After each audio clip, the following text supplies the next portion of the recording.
Hi, I'm Tom. I'm Julie. And I'm SMITI. And you're watching Word of Mouth. I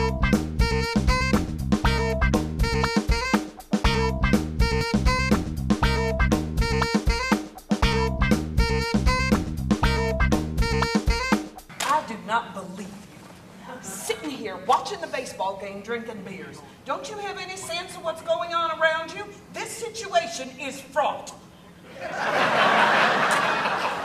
I'm supposed to sit here like a statue? You're drinking whiskey. I'm having a cocktail. You're drinking straight whiskey. Just show a little class. I had very little knowledge, in fact nothing, before I walked in, other than it was a play that had been brought from the Steppenwolf Theater in Chicago. So I didn't know what to expect. I knew that the playwright had been nominated for a Pulitzer, and so I was expecting good things, and I have to say that the play was wonderfully written. The way it starts is there's a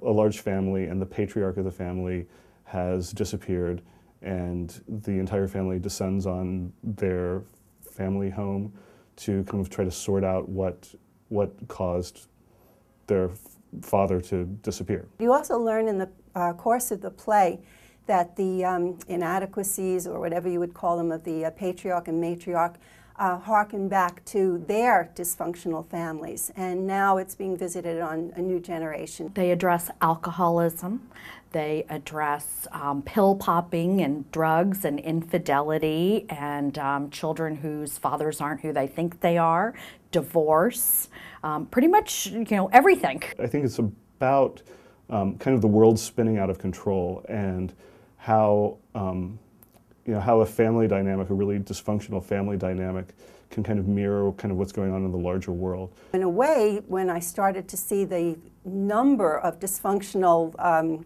characteristics, I thought that maybe the author was just taking on too much or piling it on too much.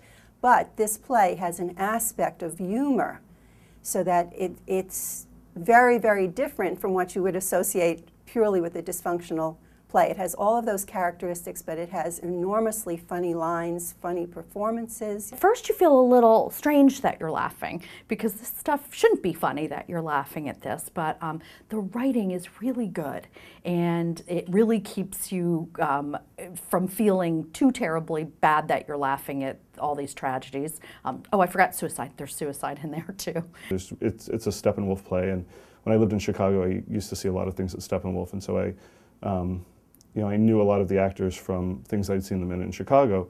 Each one of the characters is beautifully developed. It's quite an amazing feat, as far as I'm concerned, on the part of the author, that he could give such distinction to so many different characters. The woman who plays the matriarch of the family, Deanna Dunnigan, is unbelievable. She's in a lot of the scenes, and the part's very emotional. It's both funny and tragic, and sometimes really over-the-top hysterical, but she's absolutely incredible and believable. I particularly like Barbara, played by Amy Morton, who played the eldest daughter, and gave just a tour de force performance. It was filled with subtlety and humor, and I just thought she was wonderful. Again, really emotional role. She has a lot going on with her mother, her sisters, her husband, her daughter, and she plays it just beautifully. Even though there were people there that were, there are a couple of people there that you might have recognized from TV or films, but you really felt like you were watching their dysfunction playing out in front of you. Every time you think that you're getting into the depths of depravity, well, maybe that's a little extreme, but some pretty deep stuff in the family, somebody says something that just cracks the audience up, and it really lightens up what would be an awfully heavy, long 3+ hours. I thought it was really, really good. One of the best plays I've seen, one of the best new plays I've seen in a really long time.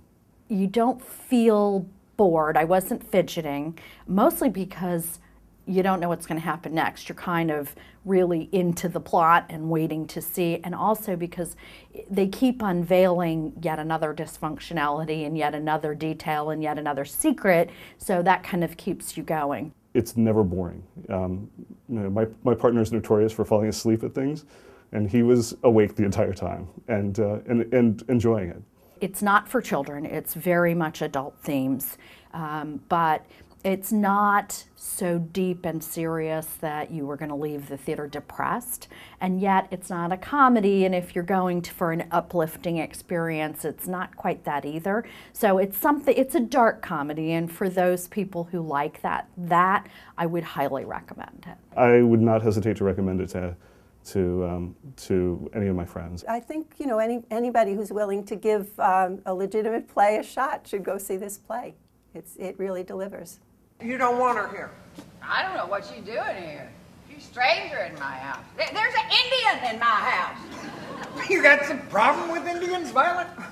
I don't know what to say to an Indian. They're called Native Americans now, Mom. Who calls them that? Who makes that decision? It's what they like to be called. They aren't any more native than me. In fact, they are.